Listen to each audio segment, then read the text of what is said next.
Bonjour, shalom à vous, fidèles téléspectateurs de Vert Pâturage, nos bien-aimés qui aiment nous suivre sur ce plateau de cette émission, le rendez-vous. Nous vous disons shalom au nom de notre Seigneur Jésus-Christ et en même temps, nous rappelons qu'il y en a qui sont nés aujourd'hui et nous n'allons pas vous oublier. Nous disons joyeux anniversaire à vous tous les natifs du jour. Que Dieu vous bénisse. Vu qu'il vous a déjà protégé, gardé, il vous a abrité, il a fait en sorte que vous atteigniez ce jour, vous atteigniez cet âge-là, il sait pourquoi il vous a gardé. Alors ne pleurez pas, soyez confiants, notre Dieu est vivant.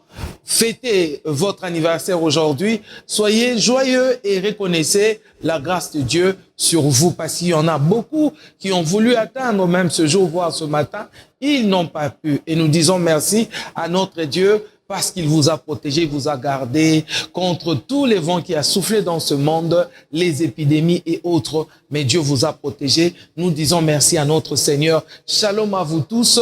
Nous sommes sur ce plateau. Nous avons notre invité déjà sur place. Et c'est un rendez-vous qui certainement bénira plusieurs personnes. Je suis en train de parler des enfants de Dieu, des chrétiens, mais pourquoi pas les autres qui auront aussi l'occasion de nous suivre. Et nous sommes là pour vous servir, nous sommes là pour vous faire du bien, nous sommes là pour vous bénir aussi en même temps, parce que nous sommes toujours en compagnie des hommes de Dieu qui nous emmènent des inspirations, des révélations venant de la part de Dieu. Aujourd'hui, nous parlerons aussi d'un thème très important sur la croissance et la maturité des croyants. Tu es croyant, tu es chrétien, est-ce que tu es mature? Est-ce que tu as grandi spirituellement? Ces choses-là, les moyens, le système, les éléments essentiels de la croissance et de la maturité des chrétiens qui sont déjà mis en place. Le pasteur Hervé Kamanda nous emmène ça aujourd'hui. Et sûrement que vous serez bénis. En principe, je dois prononcer ce nom-là en anglais, mais ça me donne un peu de difficulté, c'est pourquoi je pars en français. C'est Hervé Kamanda, Hervé Kamanda. Donc de temps en temps, je vais aller en anglais et en français. Comprenez, bien aimés dans le Seigneur, c'est un rendez-vous des enfants de Dieu. Vous pouvez être assez large, non? Que Dieu vous bénisse. Donc on est là avec le pasteur Hervé Kamanda, qui va nous parler aujourd'hui de la croissance et de la maturité des croyants. Bonsoir, pasteur. Bonsoir, maman. Bonsoir, pasteur Astrid. Comment vous allez? Par la grâce de Dieu et vous-même. Ouais, Dieu nous fait grâce aussi, ça va bien. Nous sommes contents de vous revoir aujourd'hui encore une fois sur notre plateau des rendez-vous. Nous également. Nous pensons que ce rendez-vous va nous bénir, nous faire du bien aussi aujourd'hui. En tout cas, nous l'espérons, nous croyons à la grâce de Dieu. Ok. Gloire soit rendue à notre Seigneur. Pasteur, nous avons votre thème aujourd'hui sur la croissance et la maturité spirituelle des croyants. Alors, pourquoi déjà? Je commence par le pourquoi. Qu'est-ce que vous avez constaté pour vouloir parler de ce thème-là sur la croissance spirituelle? Vous savez, il y a eu un moment, Jésus marchait avec ses disciples, il a dit, il était en train d'émettre certaines exhortations, il a dit quelque chose de très fort. Il a dit, la nature ne vous enseigne-t-elle pas? Vous savez, parfois, il faut partir de ce qui est de la nature pour discerner ce qui se passe dans l'esprit. Après avoir vu tout ce qui est en train de se passer de nos jours, que ce soit à l'église, dans le corps du Christ, que ce soit ici à l'extérieur du pays, nous avons constaté qu'il y avait un couac au milieu des enfants de Dieu. Et pendant que nous étions en train de prier, chercher la face de Dieu, le Seigneur nous a dit l'un des éléments qui crée des problèmes aujourd'hui, c'est la croissance ainsi que la maturité spirituelle de ses enfants à lui. Et c'est sur base de ça que nous nous sommes dit, par la grâce de Dieu, d'essayer de présenter cela au peuple de Dieu. Gloire soit en Dieu, Seigneur. Chers fidèles téléspectateurs, je voulais donner le nom de l'église du pasteur que nous avons omis donner. Il est de l'église Pierre Angulaire des temps de la fin. L'église Pierre Angulaire des temps de la fin, située dans la commune de Bandalungwa. Donc voilà, c'est ça l'adresse du pasteur Hervé. Donc le pasteur a dit, vous avez constaté quelque chose qui n'allait pas. Il y avait un couac. Et c'est quoi vraiment qui a fait que vous ayez ressenti ce besoin-là de parler de la croissance, comme on a dit. Pourquoi? Parce que vous avez constaté qu'il y avait un couac. Et ce couac-là, c'était au niveau comportemental, c'était à quel niveau au milieu des enfants de Dieu? En tout cas, c'est dans tous les niveaux. C'est dans tous les niveaux parce que je pense que le spirituel couvre tous les aspects de la vie de l'homme. Ok. Et je sais qu'avec le temps que nous allons développer, on va entrer en profondeur pour expliquer ça touche principalement, quel est le premier niveau que ça touche quand on parle de la croissance spirituelle dans la vie du croyant. Ok. Alors, c'est quoi, selon vous, la croissance? Pour avoir constaté qu'il y avait un problème, c'est-à-dire vous avez déjà compris c'est quoi la croissance et c'est quoi cette maturité dont nous sommes en train de parler aujourd'hui, c'est-à-dire ce que nous devons retrouver au milieu des enfants de Dieu. Je vais déjà partir par quelques définitions plus simples. Ok. Déjà dans le dictionnaire, la croissance c'est simplement le fait de croître. Et la maturité, c'est simplement le fait d'être en plein développement. Ok.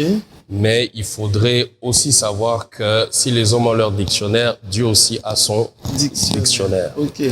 Vous savez, dans la Bible tout entière, l'un des thèmes centraux aussi de la Bible, au-delà de la foi, de la prière, c'est aussi la croissance, parce que le Dieu que nous servons est un Dieu de croissance. Et même la croissance spirituelle fait également partie de l'un des thèmes principaux de l'apôtre Paul. Lorsque le frère Paul est en train de parler, à chaque fois, il mentionne toujours le fait de croître. Même Pierre lui-même, l'apôtre Pierre, dans 2 Pierre chapitre 3, verset 18, si je ne me trompe pas, il dit « croissez dans la grâce ». Ouais. Donc la croissance spirituelle est l'un des thèmes centraux même de la Bible. Dieu n'aime pas le statu quo. Dieu aime qu'il y ait un développement, qu'il y ait un progrès, qu'il y ait un avancement. Vous voyez, même Paul disait à son fils Timothée que tes progrès à toi soient évidents. Vous voyez. Et si nous ramenons ça dans le domaine spirituel, la croissance spirituelle est un élément très, très, très capital pour un enfant de Dieu. Très capital en tout cas. Oui.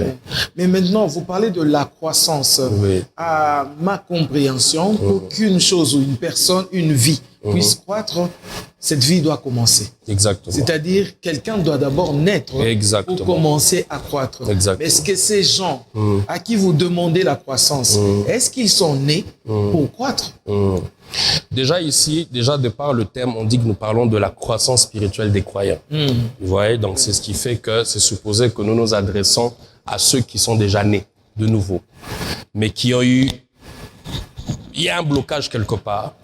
Sans vouloir vous couper la parole, pasteur, parce que dans nos églises, il y a ceux qui sont invités, il y a ceux à qui on a prêché vraiment la bonne nouvelle, qui ont reçu Jésus. Donc, il y a ce mélange-là au niveau de l'église.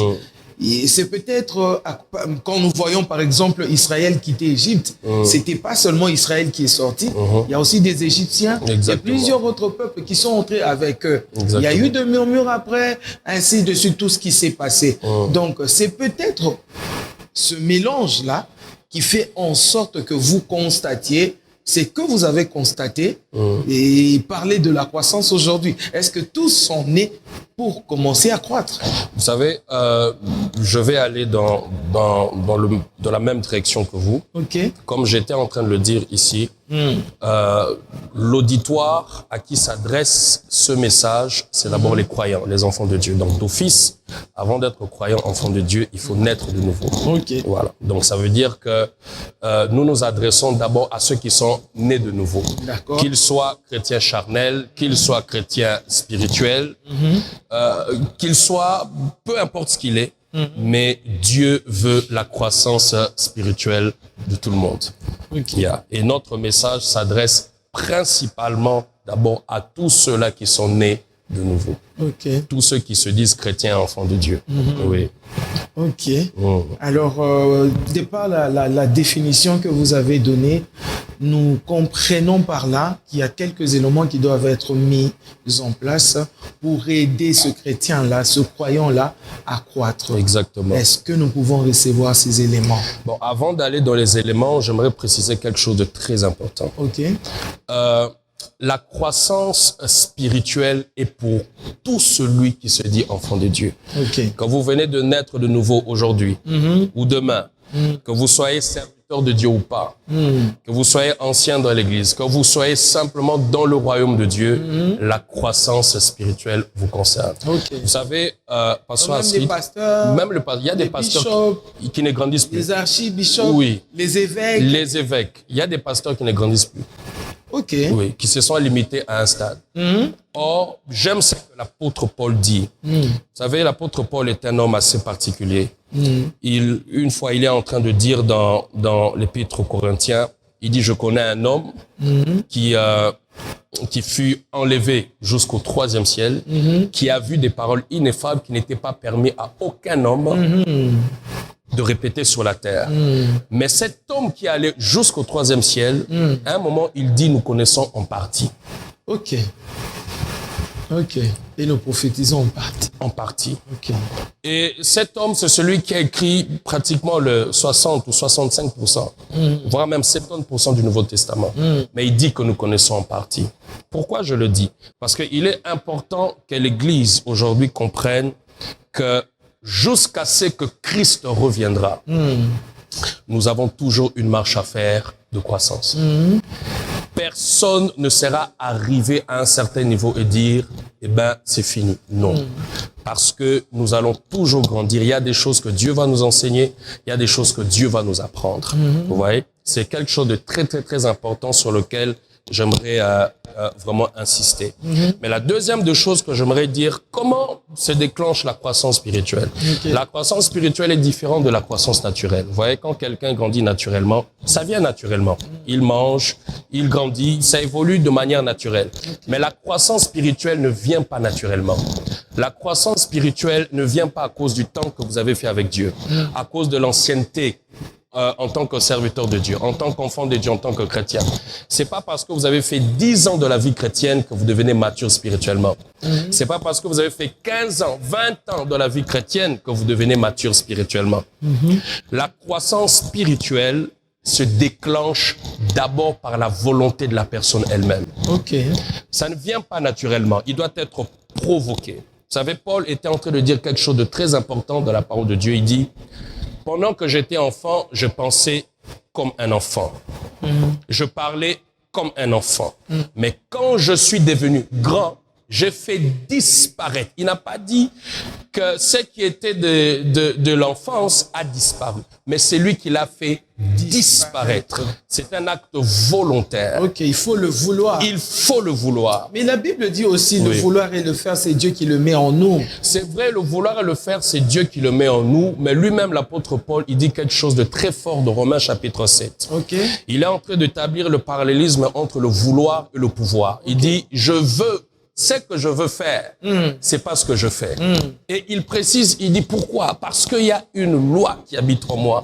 Il dit, ce que je ne veux pas faire, je le fais parce qu'il y a un esprit. Il parle du péché Ok. qui habite en moi. Mais juste après, il dit, gloire soit rendue à Dieu qui m'a délivré par Jésus-Christ. Ouais. Qu'est-ce que je veux dire par là? C'est qu'il y a de ces gens qui ont la volonté de grandir, mais qui n'ont pas le pouvoir.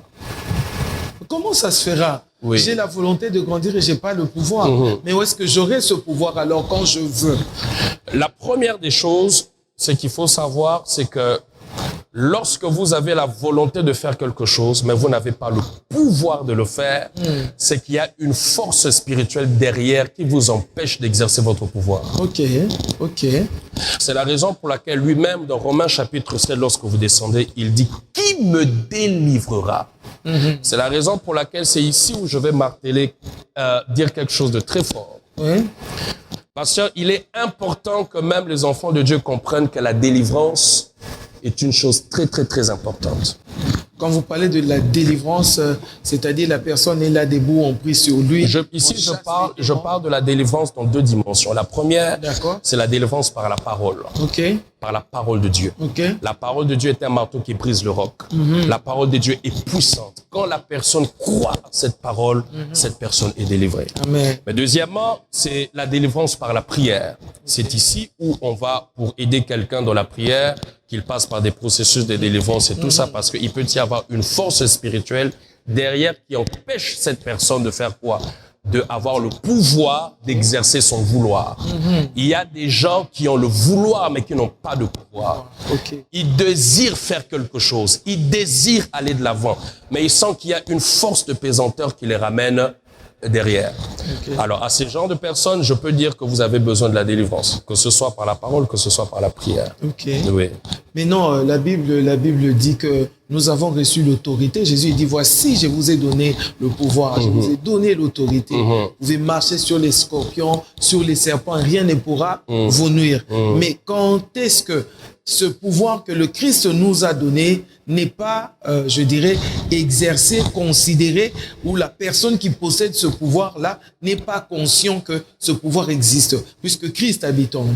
Vous savez, Christ habite en nous tous. Je peux donner un exemple. Vous savez, lorsque les enfants naissent, un enfant peut avoir 2 ans, une année, il va se laver devant tout le monde. Mais lorsqu'il a maintenant 18 ans, il va plus se laver devant parce qu'il a compris qu'il a grandi. Vous savez, l'apôtre Paul dit quelque chose de très fort. Il dit, aussi longtemps que l'héritier est un enfant, il ne diffère en rien d'un esclave. Okay. Et j'aime la version Passion. La version Passion dit ceci. La version Passion dit, il y a des promesses que Dieu a faites à nos ancêtres.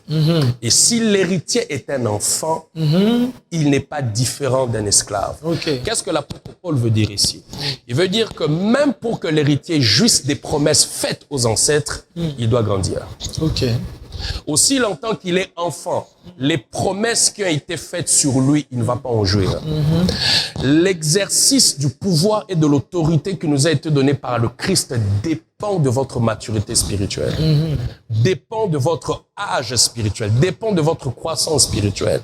C'est vrai qu'il y a un niveau où tout le monde peut exercer ce pouvoir, mais il y a un certain stade, ça exige votre maturité spirituelle pour libérer le pouvoir et jouir des promesses que Christ a faites sur vous. Okay. Vous voyez un peu, c'est là où se pose le problème. C'est vrai, l'autorité nous a été donnée, mais si la personne elle-même n'a pas de maturité ou de croissance spirituelle, afin d'avoir foi en ce que Christ a dit, il lui sera difficile de pouvoir exercer ce pouvoir-là. Est-ce possible d'aider quelqu'un qui est chrétien?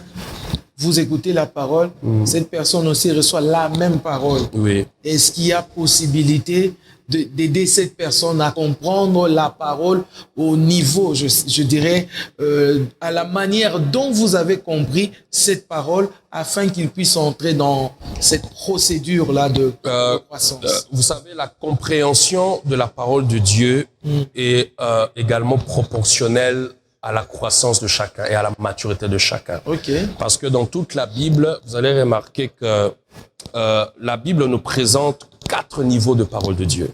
La première, on nous parle du lait. Okay. La deuxième, on nous parle de la nourriture. La troisième, on nous parle de la nourriture solide. Et la quatrième, on nous parle du miel. Okay. La dimension où Jésus opérait, c'était la dimension du miel. C'est ce qui est écrit dans Ésaïe chapitre 7. D'accord. La Bible dit que la femme sera enceinte, elle enfantera un fils. Et ce fils-là devait se nourrir du miel. C'est celui qu'on appelle Emmanuel. Bien sûr. Vous voyez?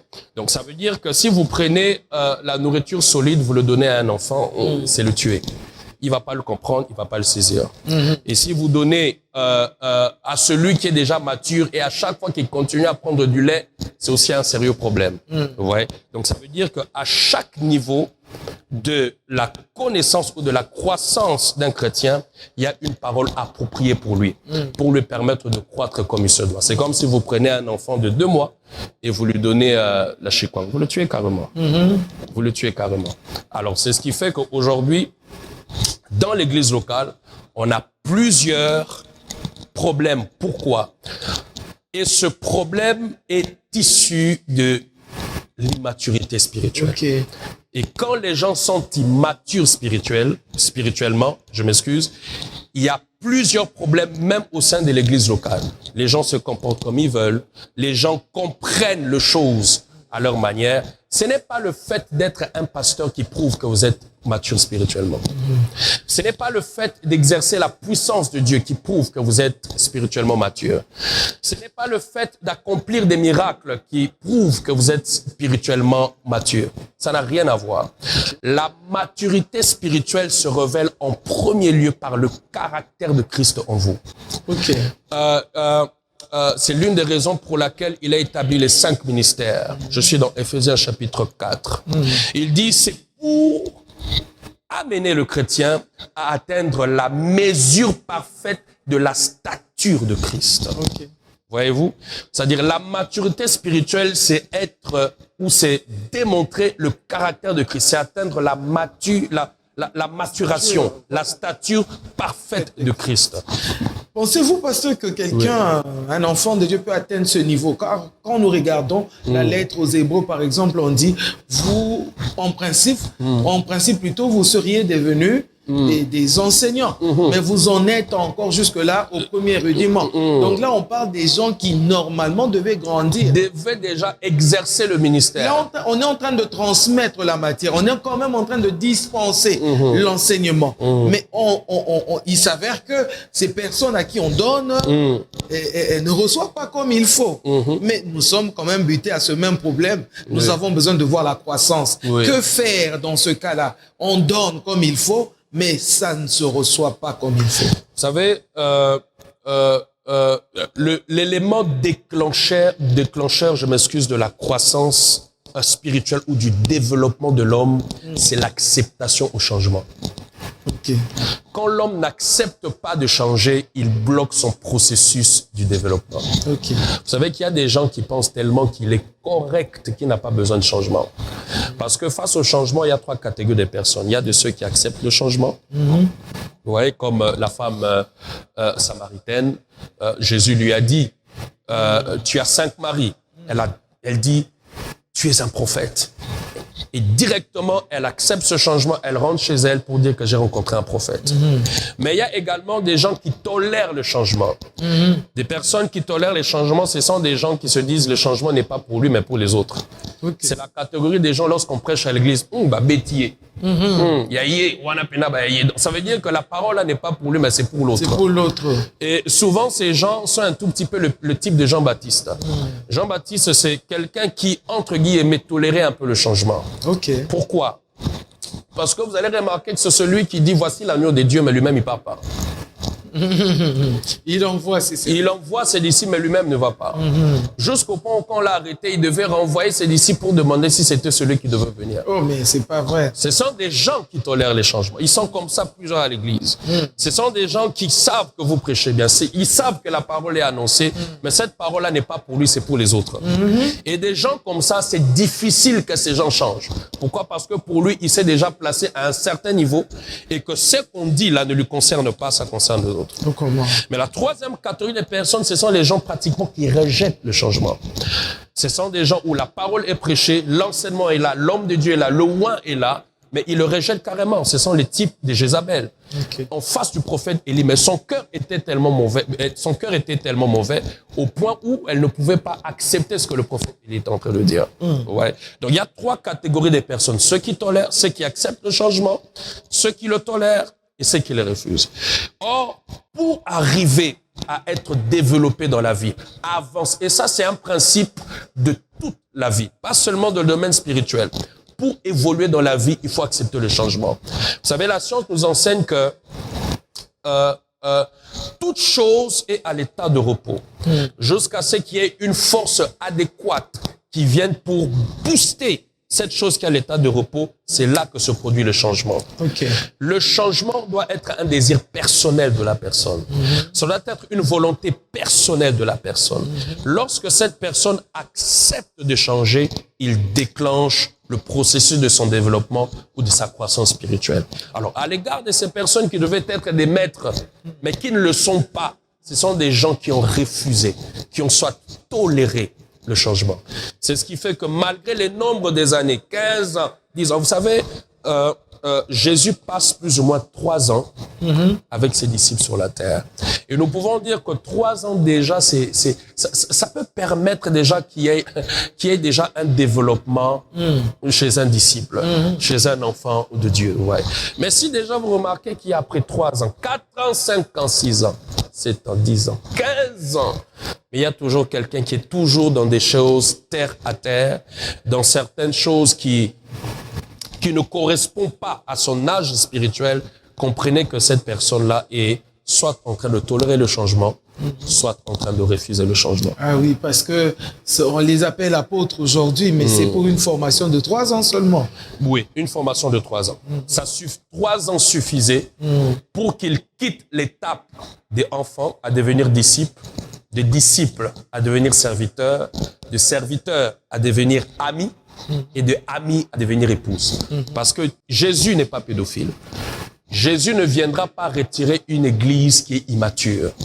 Jésus a besoin de son église qui a atteint une maturation, une maturité. Et cette maturité de l'église, c'est ce qu'on appelle l'épouse de Christ. Ok. Oui. Donc on n'est pas épouse si on n'a pas atteint la maturité. Si on n'a pas encore atteint la maturité, on ne l'est pas encore. Ok. Oui. Ok. Bon, on a compris, pasteur, on a reçu ces catégories des personnes qui sont pour le changement, qui acceptent, qui reçoivent, qui tolèrent. Et il y en a qui carrément rejettent exactement le changement. Le changement, oui. Mais maintenant, quels sont ces éléments que l'on peut mettre sur pied pour aider le chrétien à entrer dans son processus de croissance?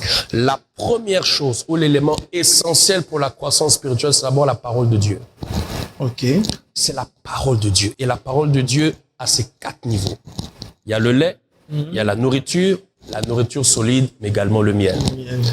C'est la parole de Dieu. Vous savez, aujourd'hui, nous sommes beaucoup plus attachés aux expériences spirituelles qu'à la parole de Dieu.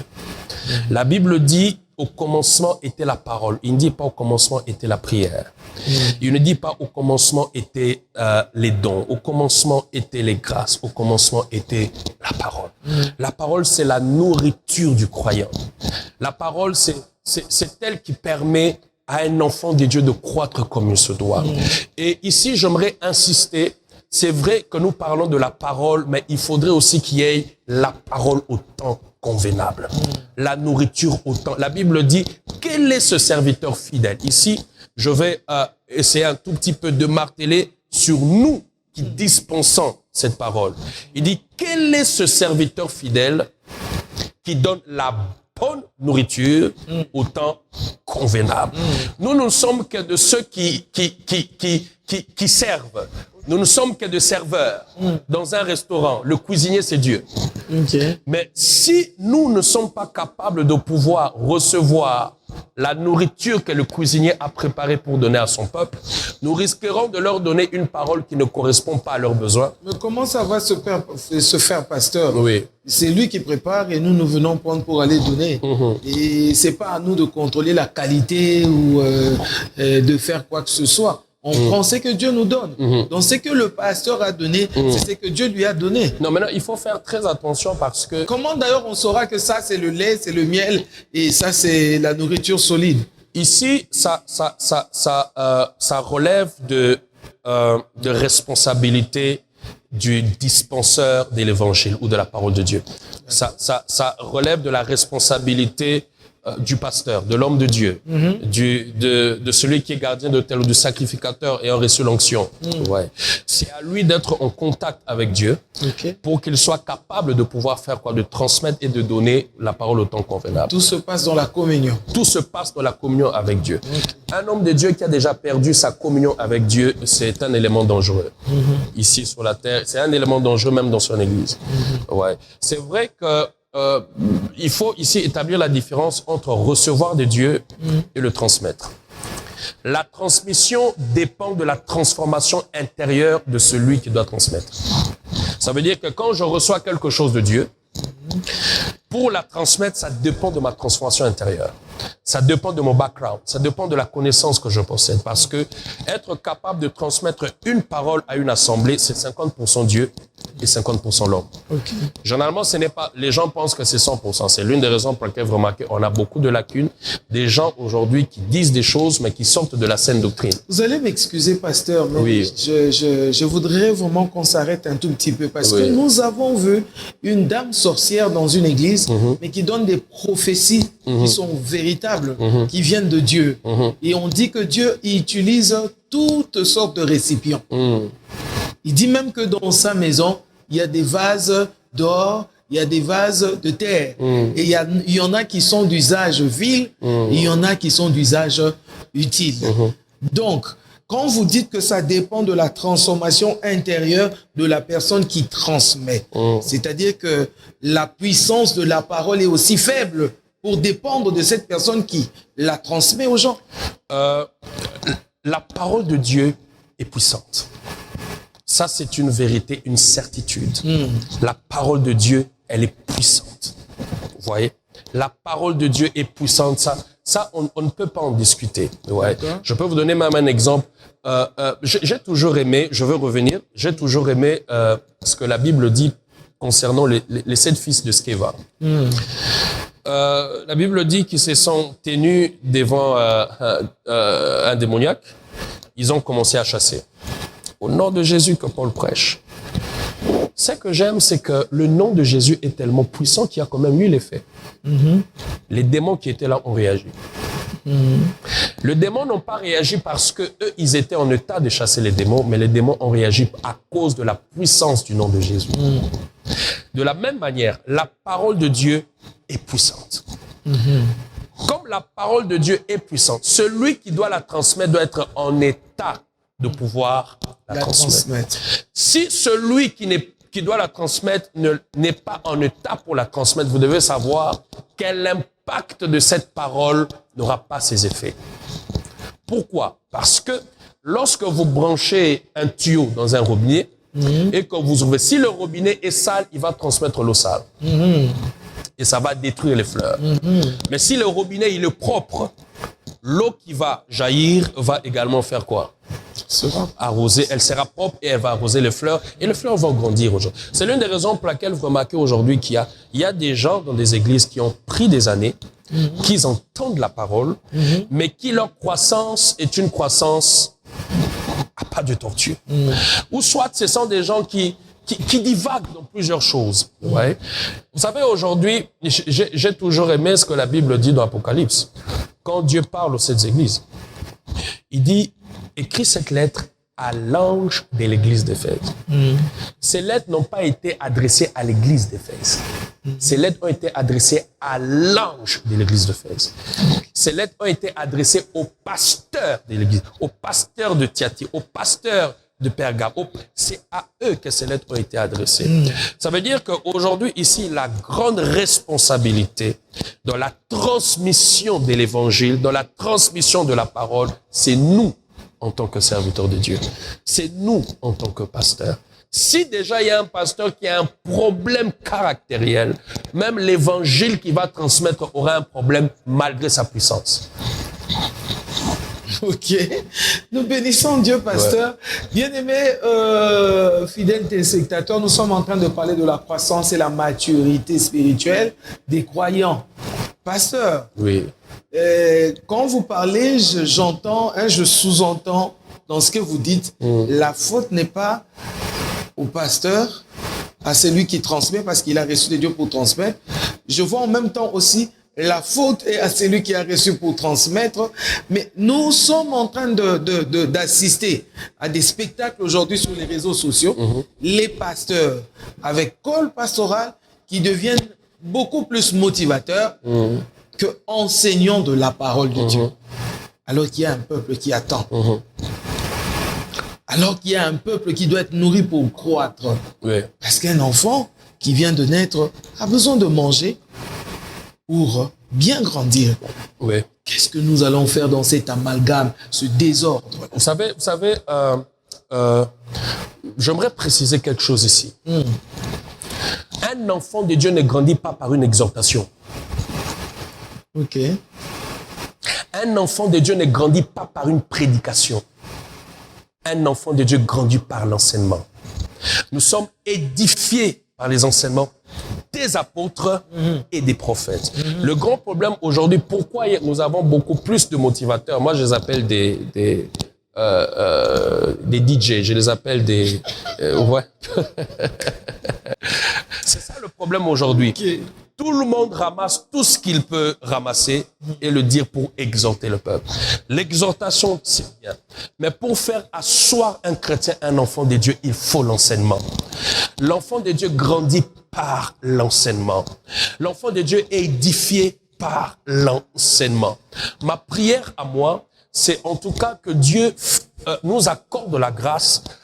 Nous avons été mandatés pour annoncer l'évangile, pour proclamer la parole de Dieu.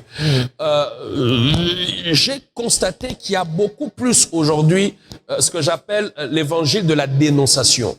Ce n'est pas notre mandat. Notre mandat est de pouvoir annoncer l'évangile et d'enseigner le peuple de Dieu. Si aujourd'hui il y a des serviteurs de Dieu qui m'écoutent, j'aimerais en tout cas le dire ici haut et fort. Et je pense humblement que je le transmets de la part de Dieu. Okay. Le temps est arrivé que l'enseignement reprenne sa place dans l'église locale. Aujourd'hui, toutes les bavures que nous sommes en train de voir, c'est parce que même ceux qui se disent chrétiens, serviteurs, anciens, pasteurs, ont loupé certains enseignements, se disant qu'ils sont déjà arrivés à un certain stade, se disant qu'ils ont déjà tout connu.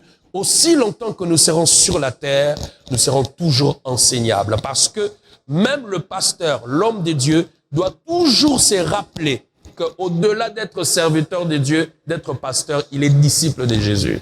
Okay. Il est une brebis et Jésus-Christ lui-même, il est le berger par excellence.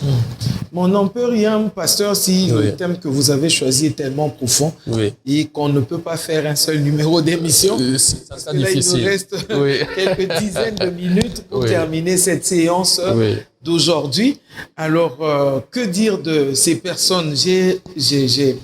Je vois le pasteur Harvey en train de prêcher à la télé. Oui. Ça me plaît, ce qu'il est en train de dire. Je suis aussi homme de Dieu, servante de Dieu. Je me dis, je dois prendre ça pour mes brebis. Je vois encore un autre, je prends. Je vois encore un autre, je prends. Et du coup, j'ai un mixage là dans l'enseignement que je dois donner au peuple de Dieu. Qu'est-ce que vous dites de ça? C'est permis ou on doit seulement attendre que Dieu nous parle quand on va prier, Dieu va nous révéler et le Saint-Esprit est l'enseignant par excellence, il va nous donner un enseignement où nous pouvons prendre ça et là et puis paf, donner aux enfants de Dieu. Ce que je dirais que Dieu parle tantôt d'une manière, tantôt d'une autre. Okay. Dieu peut passer par vous, il peut passer par n'importe qui pour vous inspirer parce que vous avez prié, vous avez demandé à l'écouter. Il peut passer par n'importe qui, que ce soit à la télé, sur les réseaux sociaux, que ce soit par un enfant, que ce soit par un homme de Dieu, que ce soit par un fou. Mais il faut être sensible pour connaître la voix de Dieu. Okay. Mais par contre, je pourrais aussi dire ceci. Il est dangereux de pouvoir tout ramasser parce que aujourd'hui, il y a beaucoup d'enfants de Dieu qui sont en train de faire une indigestion spirituelle. Vous savez, quand vous prenez, vous ajoutez, vous mettez la chikwang, le Ils sont foufou. dans quel hôpital? C'est ça maintenant le problème. Ils sont dans quel hôpital? Ils sont dans quel hôpital? C'est ça le problème. Ouais. Donc, si vous mélangez toute nourriture, vous prenez le shawarma, vous prenez le pondou, vous mélangez, vous donnez à quelqu'un pour manger, ça sera terrible. Vous voyez? Donc, c'est ça le danger de tout ramasser de gauche et à droite. Mais par contre, j'aimerais dire à un serviteur de Dieu, à un enseignant de la parole, à celui qui prêche, à celui qui exhorte, croyez que Dieu vous a appelé. Et si celui qui vous a appelé, vous avez la garantie, vous avez l'authenticité de votre appel, demeurez à ses pieds. Il va vous donner ce qu'il faut pour vos brebis. Quelle est donc cette bonne manière, puisque nous en sommes encore au premier élément essentiel, c'est la parole. Oui. Quelle est cette bonne façon, selon vous, de transmettre cette parole et de recevoir en même temps cette parole pour permettre à un enfant de Dieu, à un croyant, de croître? Vous savez, la réception de ce que Dieu vous transmet ou vous donne, la réception dépend de votre relation personnelle avec Dieu. Mais la transmission dépend de votre formation. Ok. Oui. La réception dépend de votre relation Parce avec que Dieu. tous ceux qui transmettent ils sont passés par une formation. C'est ça maintenant le problème. Ok. Ça veut dire que lorsque vous n'avez pas la formation adéquate, vous risquerez de dire des choses que seul vous serez convaincu que c'est de Dieu, mais pourtant c'est pas le cas. Ouais. Ok. Voilà pourquoi il est très important. Vous savez, la personne qui a dit dans la Bible, ajoutez à votre foi la connaissance, c'est Pierre. Ok. Aujourd'hui, il y a eu un débat théologique entre 1 Pierre et 2 Pierre. Pourquoi? Parce que lorsqu'ils regardent 1 Pierre, ils disent que ça suivit la méthodologie ou la pédagogie de l'apôtre Paul. Pourquoi? Parce que que Paul se servit pour dans celui que Pierre s'est servi pour écrire 1 Pierre, c'est Marc. Vous voyez, l'un des fils spirituels de l'apôtre Paul, mais qui a également été l'un des fils spirituels de l'apôtre Pierre, je m'excuse, mais qui a également été avec l'apôtre Paul à un moment. Okay. Mais lorsqu'on revoit 2 Pierre, on se pose des questions parce que la pédagogie utilisée là-bas, on se dit, mais c'est ça en tout cas, ce n'est que Pierre qui peut l'écrire. Pourquoi? Parce que il n'avait pas assez d'instructions. Okay. Ouais. Ce qui fait aujourd'hui la force de l'apôtre Paul, c'est parce qu'il a eu à être formé. Il a eu la matière, il a eu la connaissance. Voilà pourquoi ici, je peux vraiment l'affirmer que la réception dépend de votre relation personnelle avec Dieu. Mais la transmission de ce que vous avez reçu dépend de la formation. Ouais. Est-ce que nous pouvons passer au deuxième élément, si possible? Le deuxième élément qui favorise la croissance spirituelle, c'est que l'enfant de Dieu doit comprendre qu'il doit toujours avoir une communion fraternelle. Toujours avoir une communion fraternelle dans une église locale. Okay. Être dans une équipe, servir Dieu dans une église locale, ça favorise la croissance spirituelle.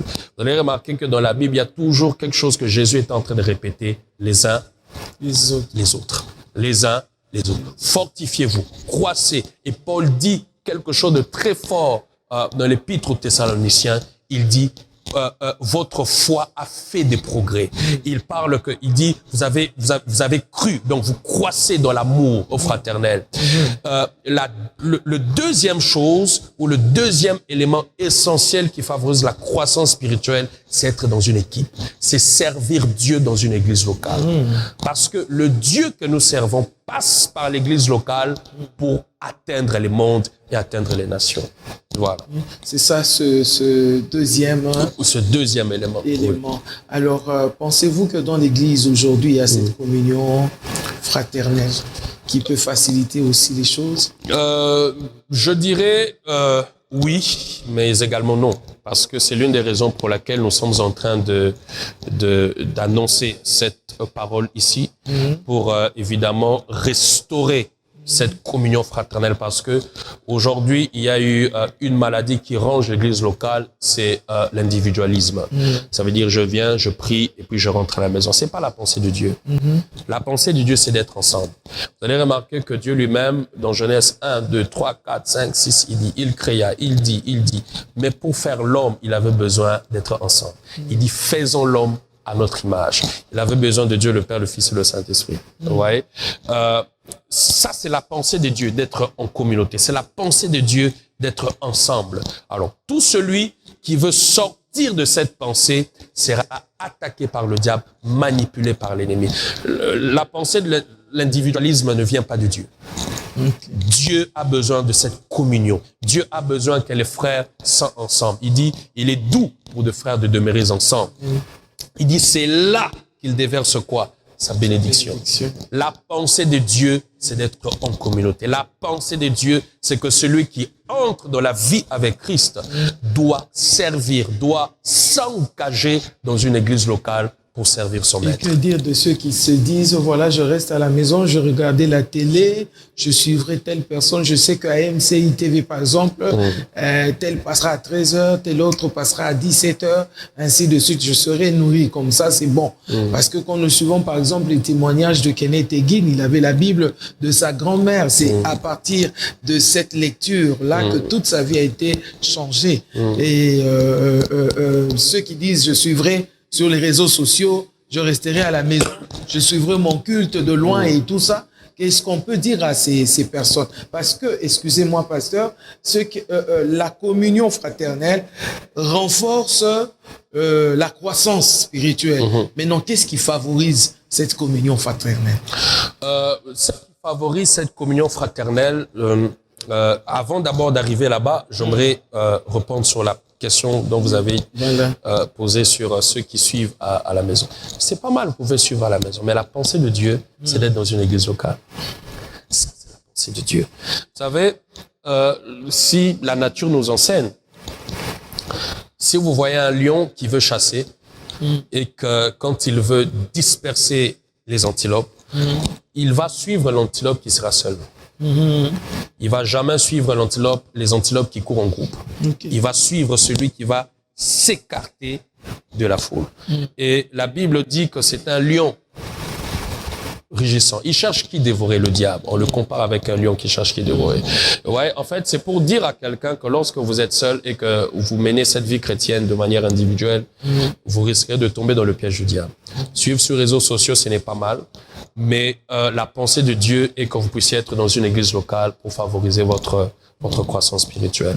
Alors, vous avez dit qu'est-ce qui favorise dans cette communion? Qu'est-ce qui favorise cette communion? Qu'est-ce qui alimente cette communion? Qu'est-ce qui alimente? Vous savez, comment faire pour que cette communion existe et persiste s'il le faut? Vous savez, si nous tous nous sommes dirigés par l'Esprit de Dieu, même celui qui vient nous rejoindre dans cette communion sera également dirigé par l'Esprit de Dieu. Voilà pourquoi la Bible déclare que celui qui fréquente les sages deviendra sage. Ouais. L'une des choses qui alimente cette communion fraternelle, premièrement, c'est l'Esprit de Dieu en nous. Et cet Esprit qui fait jaillir l'amour de Dieu en nous, qui permet à pouvoir recevoir tout le monde tel qu'ils sont, sans discrimination, sans préjugés, sans arrière-pensée, mais de vivre ensemble et de partager ce que le Seigneur peut placer dans notre cœur, de servir Dieu ensemble et d'aller dans la direction à laquelle Dieu nous appelle. Oui. J'aimerais retourner un tout petit peu en arrière par rapport à la parole. Oui. Il y a des hommes de Dieu qui enseignent et tout ça. Moi, je connais le pasteur Hervé. Oui. Le pasteur Hervé connaît le pasteur Trésor. Le pasteur Trésor connaît l'apôtre Gervais, ainsi de suite. Et finalement, on n'invite pas les hommes de Dieu par rapport à ce qu'ils ont reçu, mais on invite les hommes de Dieu venir plutôt enseigner ou prêcher dans nos églises par rapport à leur standing, à leur niveau, à la grandeur de l'église, au niveau où le pasteur a atteint, au nombre de voyages qu'il a effectués, à sa vie quotidienne. De toute façon, il vit, il a des voitures, il a beaucoup d'argent, ainsi de suite. On invite les pasteurs par rapport à ça. Est-ce qu'en faisant cela, on a pensé aux enfants de Dieu qui doivent grandir, qui doivent croître et savoir quelle nourriture apporter à ses enfants? Je dirais, vous savez, lorsque déjà un serviteur de Dieu est capable de pouvoir inviter quelqu'un à cause de ce qu'il a vu de ses yeux, je dirais c'est l'un des signes de l'immaturité spirituelle. Parce que, vous savez, lorsque vous lisez la Bible, dans Ésaïe 11, la Bible est en train de dire que celui en qui l'Esprit reposera, l'Esprit de sagesse, d'intelligence, il ne jugera pas par apparence. Ouais. Il ne jugera pas par apparence. Si l'apparence est l'un des éléments qui pousse un serviteur de Dieu de pouvoir inviter quelqu'un ou de s'approcher de quelqu'un, c'est que dans un domaine de sa vie spirituelle, il y a encore l'immaturité. Mais quand vous atteignez la stature de Christ, vous n'allez plus juger les gens par rapport à ceux qui sont de l'extérieur, mais par rapport à ceux qui sont de l'intérieur. Et vous aurez pratiquement écouté la voix de Dieu pour être capable d'amener quelqu'un dans votre église, de libérer votre chair afin de nourrir le peuple que vous dirigez ou le troupeau que vous dirigez. C'est l'une des raisons pour laquelle ici, j'aimerais vraiment insister et le dire aux serviteurs de Dieu, à nous tous, c'est qu'il est très important d'écouter le Seigneur avant de pouvoir donner une invitation à quelqu'un. C'est très, très, très, parce que c'est lui le maître de l'œuvre. C'est lui le Seigneur de Seigneurs. C'est lui le chef. Vous ne pouvez pas vous décider sur ce qui lui appartient. Vous avez besoin de l'écouter lui. Et lui va vous donner l'orientation. afin que vous puissiez inviter la personne qui vous tient à cœur. En tout cas, bien aimé dans le Seigneur, tu ne vas pas donner la nourriture à tes enfants parce que tu as vu les enfants du voisin grossir, grandir et tu dis ça ira aussi avec tes enfants. Il faut faire très attention. Mais il y en a aussi, pasteur, qui préfèrent aller prêcher ailleurs que dans son église parce qu'ailleurs, il aura une offrande assez costaud par rapport à ce qu'il reçoit chez lui. Non, mais si déjà un serviteur de Dieu doit travailler à cause de l'offrande, c'est qu'il n'a encore rien compris. Vous savez, au-delà, nous avons 5 ministères, mais le ministère qui reste à l'église locale, c'est un ministère pastoral. Vous pouvez être apôtre, prophète, évangéliste, docteur, comme vous voulez, mais vous ne devez jamais oublier que votre ministère public est rattaché à un ministère pastoral. C'est ce qui fait qu'aujourd'hui, vous serez devant Dieu. Dieu ne va jamais vous poser la question sur les âmes que vous avez prêchées à l'extérieur, mais vous posez la question sur les âmes qu'il vous a confiées. Parce que vous êtes gardien et les bergers de ces âmes-là. C'est l'une des choses que les gens ne doivent pas oublier. Je peux sortir, je peux marcher le monde entier, mais je ne dois pas oublier que j'ai une responsabilité de berger dans mon église locale. Votre dernier mot, pasteur, parce que nous sommes pratiquement arrivés à la fin de notre... Mon dernier mot, je dirais ceci. J'aimerais inviter le peuple des dieux, les enfants des dieux, même les serviteurs de Dieu, à toujours dépendre de Dieu et toujours à chercher le changement de leur vie pour favoriser la croissance spirituelle. Peu importe le niveau où vous êtes, le degré de la connaissance que vous avez, au-delà de la connaissance que vous avez, il y a une autre connaissance que vous ne connaissez pas encore. Et ma prière à moi est que Dieu nous aide, nous tous, à pouvoir entrer dans cette voie. Et je pense que ça va résoudre beaucoup de problèmes dans notre société. Beaucoup de problèmes de crise de caractère, d'éthique ministérielle, de problèmes de comportement, si et seulement si nous tous, nous sommes capables de pouvoir entrer dans le chemin de la croissance spirituelle et d'être réellement à la mesure de la stature parfaite de Christ. En tout cas, je disais le dernier mot, pasteur, mais en même temps, on n'a pas fini. Vous avez constaté que nous n'avons pas terminé. Nous n'avons pas. La matière est tellement vaste que nous ne pourrons pas épuiser. Nous n'en sommes qu'au premier point essentiel, je pense, premier ou deuxième point déjà. Alors, on pense vous revoir prochainement.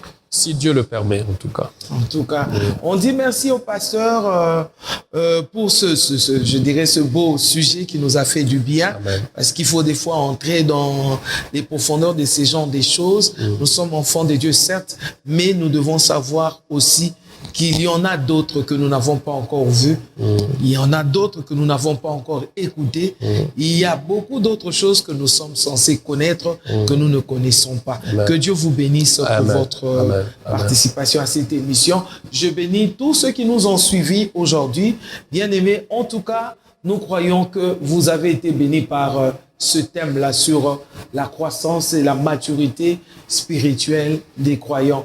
Et nous pensons vous revenir pour les quelques points qui nous restent pour continuer ce sujet. Mais entre-temps, en tout cas, notre Dieu est vivant. Gardez vraiment votre sourire parce que Jésus-Christ ne vous a pas abandonné. Il est toujours vivant. Ciao.